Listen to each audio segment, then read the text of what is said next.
Welcome to Redefining Active Investing, the podcast from ECP Asset Management, where we share our insights on markets, industries, and the highest quality companies we can find. In this episode, our investment team discuss our latest insights piece, which is available on our website at ecpam.com. You can also find the link to the article in the show notes below.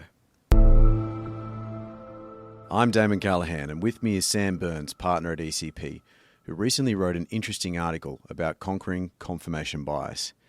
Sam, can you just start by explaining what is confirmation bias, and can you throw in an example to suit? Yeah, sure. So I think simply it's placing more weight on evidence that confirms your thinking. So the classic example in investing is the share price going up and then using that as an indicator that your thesis is really playing out. But it can also work the other way. And I think if I think back over the last year, there's an example in our portfolio that comes to mind, which is Xero. So Xero is a leading cloud accounting software platform that's benefiting from the shift of small businesses moving from desktop accounting software to the cloud. And it's already the leading platform in Australia and New Zealand. And a big part of the growth thesis for Xero is that it's becoming the leading player in the UK market. But last year, the share price fell from $140 down to under 70. Now, there are broader market forces at play that we all know about, with interest rates going up and the growth sell-off. But we're also seeing a real slowdown in the number of subscriber ads that Xero could get in the UK. And at the same time, we were getting feedback from accountants over there that some of the personnel changes that they'd made had really rubbed them up the wrong way.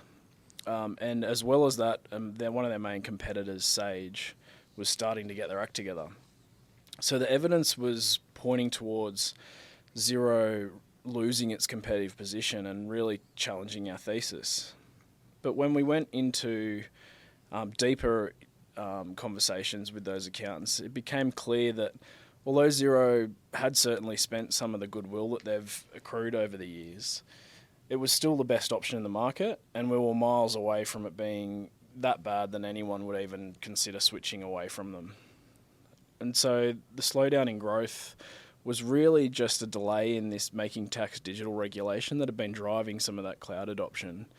And when we compared their growth rates to their main competitors, it became very clear that Xero is still taking share in that market. So the thesis was getting challenged, the share price was falling, growth was slowing, and had we not dug deeper, we could have easily sold that position. However, actually their competitive position was still strengthening, and the strength of the business model was doing its job, and the recent result confirmed that to be true. So I guess the point is that on the one hand, you can have a company going up because of a regulation change that's giving it a tailwind, and everyone wants to own it, but it's losing market share and its long-term prospects could be getting worse. And in that case, you're kind of getting the wrong signal there. So you're kind of right for the wrong reason. You look like a genius, but you should have actually sold it. Or you can have a company like Xero going down due to a reg change in the short term, but it's actually still taking market share and strengthening its position, and everything's telling you to sell it or not buy more, when buying is exactly what you should be doing. So, Sam, what you're describing is more than just the normal confirmation bias, where investors constantly look for information that confirms their original thesis. What I'm hearing you describe is this behavioural phenomena where investors overweight positive information when a stock price is going up, but then also overweight negative information and how that affects their feeling about their investment thesis when their share price is going down. And that can lead to some pretty poor portfolio allocation decisions if they can't get a handle on those biases. Is that the right way to think about it? Yeah, I think that's exactly what I'm saying. But I should say we didn't really write this article to tell people about what confirmation bias is. There's a lot of great material out there on the topic. So you've got academics like Daniel Kahneman and Amos Tversky who did all the really interesting original experiments that kind of brought all this stuff to life. And then specific to investing, but still a bit academic, is the likes of Michael Mauboussin. But also, even a great one for people just starting out is to listen to Berkshire Hathaway AGMs or read Warren Buffett's annual letters, because that really puts a lot of this into easy to understand language. But this article is more just about saying, here are some ways that our process tries to mitigate behavioural bias. Because when we talk to new clients, both institutional and wholesale, I find that some of these aspects of how we manage money are a bit underappreciated. So can you just walk us through that? I mean, what are some of the processes that we have at the firm here that go towards mitigating confirmation bias in either our research or our portfolio management processes? Yeah, so our CIO and founder, Manny Pohl, was actually an engineer by trade before he became a fund manager. So he's developed a very well-defined process over the past 20 or so years that's geared towards mitigating a lot of these issues. So there's a number of ways that happens. And the first is to do a lot of work up front. So we never buy a stock and then flesh out our thinking. We do all the work first. And that stops you trying to confirm the decision you've already made. So that can make us slower, but we're investing for the long term, right? So we plan on owning these companies for more than 5 years, so we want to get this right. It also means that we gather a lot of information from a range of sources. That helps avoid getting one piece of confirmatory evidence and moving on. You can easily talk to one ex-employee and everything's good from that perspective, but they might still own stock or have other reasons to be saying it's great when it's not really. So if you combine that with more interviews and then Glassdoor reviews and things like that, you start getting a much more kind of broad, uncoloured picture of what it's like inside the business. Another is just seeking out the counter thesis. It's really helpful to understand the short thesis or the sell thesis, because then you can kind of figure out for yourself whether that's material or that matters, or maybe it's just been looked at a different way, or it's just missing the point. One other aspect that I think is a bit unique is that we use a team-based approach here.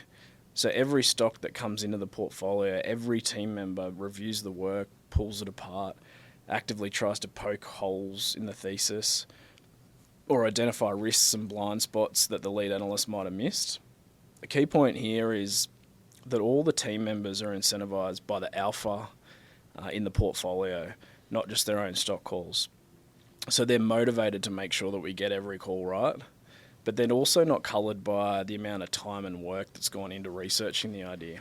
If you've spent a couple of months working on an idea, it becomes really hard to look at it objectively.